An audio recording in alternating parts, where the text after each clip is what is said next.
There's something deceptive about the Pacific Ocean near Hawaii. From shore, it looks gentle, predictable, familiar. But 20 miles out, there are no mountains, no buildings, no reference points. Just horizon. June 2015, Hawaii. The Pacific looks peaceful at sunrise, almost harmless. Hawaii wakes up slowly. The sky turns from deep indigo to soft orange. Fishing boats gently tap against the dock. The smell of salt and diesel mixes with morning air. On June 14th, 2015, just after sunrise, a 42-year-old local fisherman prepared his boat for another routine offshore run. He had fished these waters for over 20 years. He knew the currents, he knew the wind shifts, he knew where the tuna moved this time of year. The boat was a 28-foot center console vessel, sturdy but not large, powered by a single outboard engine. He checked the fuel gauge. Nearly full. Checked the battery voltage. Fine. Radio test. Functional. Weather report. Trade winds 10 to 15 knots. Swells manageable. Clear skies. There is nothing unusual about that morning, and that is exactly what made what followed so dangerous. By mid-morning, the shoreline had shrunk behind him. 20 miles offshore doesn't sound far, but in the Pacific, it's a psychological threshold. Once land disappears, orientation changes. There are no visual reference points, only blue in every direction. Fishing was slow that day. He repositioned twice, burned more fuel than expected searching for better water temperature breaks. Around 12:40 p.m., he decided to relocate one more time. He throttled forward. Then a hesitation in the engine, a sputter, a mechanical cough, then silence. He turned the key again. Nothing, just a click-in sound. He opened the engine cover, fuel line intact, primer bulb firm, no visible leaks. He checked the battery terminals. Tight. Tried again. The engine attempted to turn over, then stopped, and then the realization crept in. He wasn't anchored. The current was already pushing him. West, away from Hawaii. There is a moment in every survival story when denial ends. That moment came when he looked around and realized the wind was stronger than forecasted. The boat had already drifted significantly in just minutes. He grabbed the VHF radio. "Mayday, mayday, mayday!" Only static responded. He adjusted channels. Tried channel 16 again. Static. He attempted lower power transmission.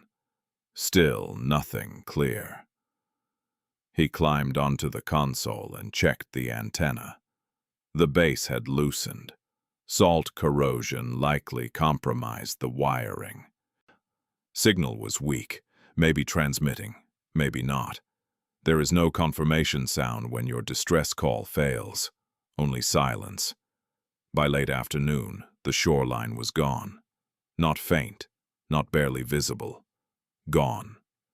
The Pacific is deceptive. Its swells are long and rolling, not violent like hurricane waves, but their scale is immense. Each swell lifted his boat up like a cork, then dropped it into a valley of water where the horizon disappeared entirely. The realization struck him fully at sunset. If no one heard his call, no one knew he was out here. He lived alone. He often fished late. No one would report him missing until at least the next day, possibly longer. When darkness falls offshore, it is absolute. No city lights, no horizon glow, just stars and wind. The temperature dropped quickly. Salt spray soaked his clothes. Wind chill set in. He inventoried supplies, 2 bottles of drinking water, 1 small cooler, mostly ice, already melting, a few snack bars, no emergency locator beacon, No satellite phone. He had always relied on experience. Experience does not float a boat. Morning brought heat. Intense, vertical Pacific sun. There's no shade offshore unless you create it. He attempted rigging a tarp using fishing rods. The wind snapped it loose within minutes. He drank carefully, small sips, but dehydration had already started. Symptoms begin subtly: headache, fatigue, dry mouth. By afternoon, dizziness when standing, slower thinking, muscle cramps. He tried fishing to distract himself. Caught nothing. The current had pushed him into deeper, less productive water. He began calculating drift speed. At roughly 1 to 2 knots, he could already be 40 to 50 miles farther offshore. But each hour widened the search grid exponentially. In the Pacific, drift is dictated by 3 forces: wind, surface current, wave direction. When an engine dies, a boat becomes a passive object. It no longer chooses direction. It surrenders to physics, and physics does not care about survival. By day 2 evening, he was likely over 60 miles offshore. Commercial shipping lanes lay even farther west. Ironically, drifting too far might increase his chance of being spotted by a cargo vessel. But surviving long enough was the problem. Sleep deprivation amplifies dehydration. He barely slept. The rocking motion never stops. On the 3rd morning, hallucinations began. Nothing dramatic at first. He thought he heard engines, thought he saw a distant silhouette of land. But each time he focused, nothing. His lips were cracked and bleeding. His urine had turned dark, a warning sign of kidney stress. He considered drinking seawater. Desperation does that. But he knew the science. Salt water increases dehydration, causes organ failure, induces confusion faster, so he resisted. But resisting temptation, when survival feels uncertain, is exhausting.